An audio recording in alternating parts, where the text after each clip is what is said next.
wine blogging question. Does wine writing automatically require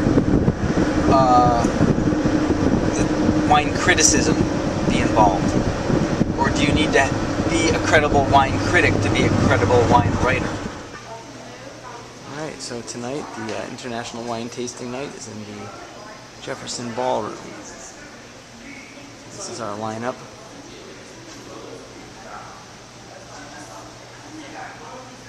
And our sponsors. Okay, so the International Tasting just opened in the Jefferson Ballroom. So I'm going to take a look around before the crowd gets here. And then they sold it to a wealthy industrialist who's pumped a lot of money into it. Got some great vineyards. They just have a new import in the U.S. And I mean, they're doing some great stuff. Leda. Yeah, and Leda, you know, Leda's right by the coast. So. Exactly, so it gets the air. And you know, Pinot's fairly new in Chile, but you know, some really great things are coming out of it. Hi, how are you? Great, how are you doing? Great. Got all wines from Chile, 2 whites and 6 grapes. Looks like about maybe 30% of the participants are here. They keep putting out the goodie bags. The foyer here is loaded to the gills. It's pretty tight. At 11 in the morning. Video like me and Tim Vandergrift. Tell me again what this was, I'm sorry. It's a Proximo and Tempranillo. Okay. It's a Tempranillo. From one of the older wineries, 100 years old. Wow. Younger wine. This one's a Biura from the Rioja. It's got a really fresh, green, limey scent, and that carries through on the palate, kind of mineral, too. It's very crispy, and it's screaming out for a fish salad or something. Well, I'm here in front of the Navarra of Spain table, and I just literally bumped into Jancis Robinson. And I had to pardon myself. She's trying to get to the other end of the room. What a way to meet.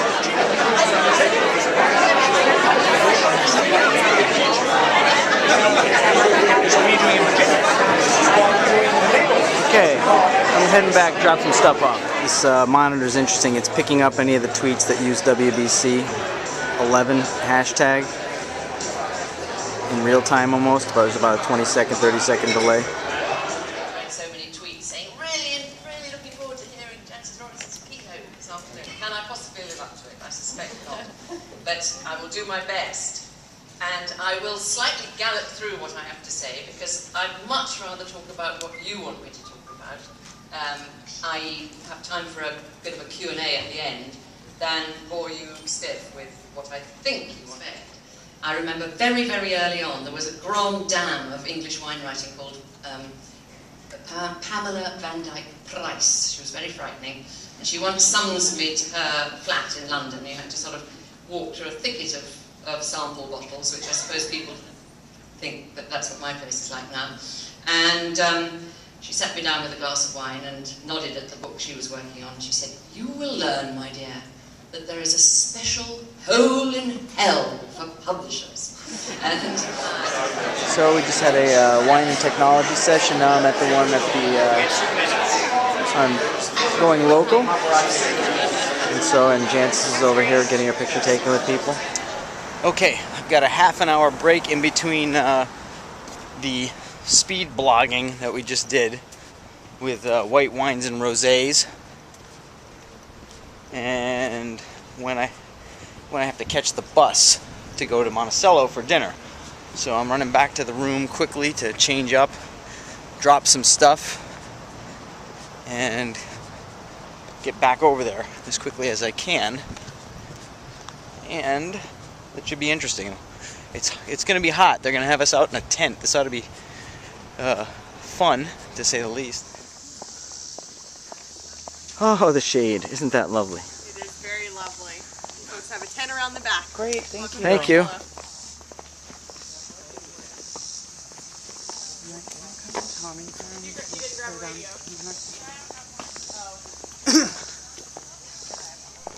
Tom have an ice bath here. Tom. Look what they did. Nice. Oh, isn't that nice?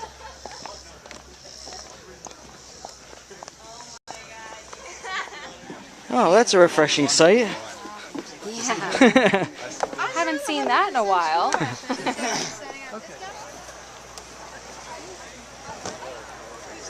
feel like we're missing a dog running around. I think it's actually warmer inside the tent than it is outside the tent, if you can really believe it. So I'm supposed to go to the corner and check out Gabriele Rossi. He's one of the pioneer winemakers.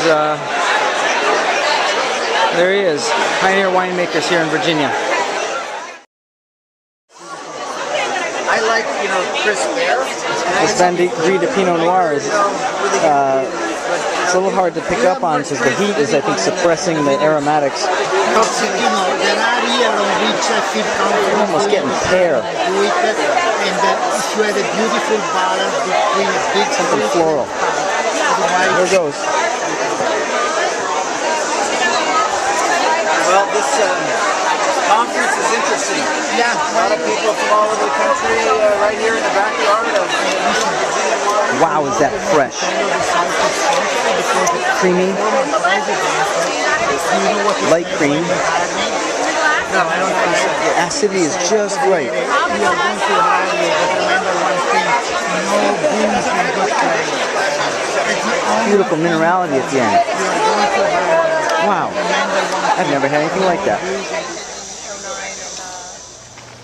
I guess I better go check out the farmer's market that's across the street here. Somebody tweeted about it this morning. And might as well stick my head over there while I'm walking over. I've got a few minutes.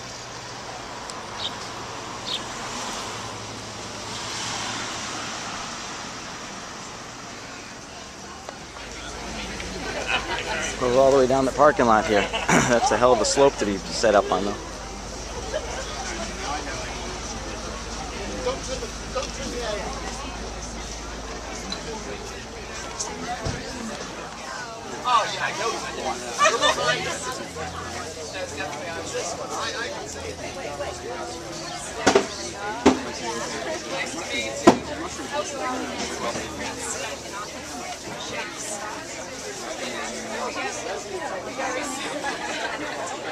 An opportunity, and I had energy and desire and perseverance, and I was able to step into a role, essentially carve out a role for myself that probably that sort of opportunity doesn't exist, certainly at daily newspapers. An art critic, dance critic, restaurant critic, and it wasn't until 2004 that wine was considered a subject worthy of having somebody who benchmark wines with all that are we still think of today as benchmarks: Bordeaux, Grand Cru Burgundy.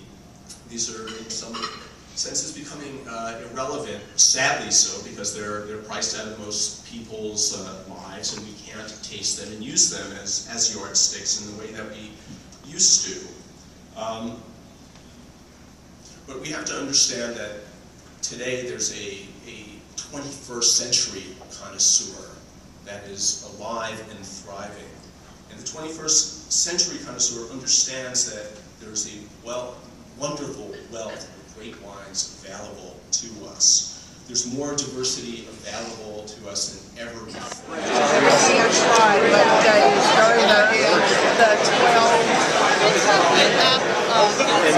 Are you pretty out of it? Whenever you want to, or do you have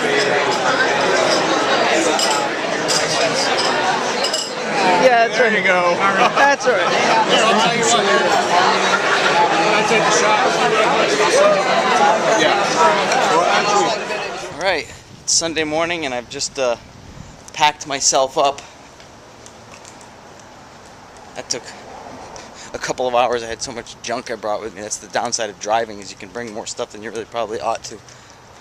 But we had a really great party last night. A couple of parties. They kind of roved around the hotel, and I exercised better judgment and decided not to film anything at that. But overall, it was a good party, good people, great ideas, good conversations. there's definitely something happening here. This being their 4th conference, steam is really starting to build up, and I think we're going to start to see more things happening with bloggers as groups working together, overlapping with one another, even more so than there is now. And I think that collaborative approach is going to continue to change the face of wine information. So I'm going to go stick my head in and kind of deregister, say goodbye to a few people, and then walk up the marketplace and make my way out of town. Been a very nice time spent here in Charlottesville and surrounding area.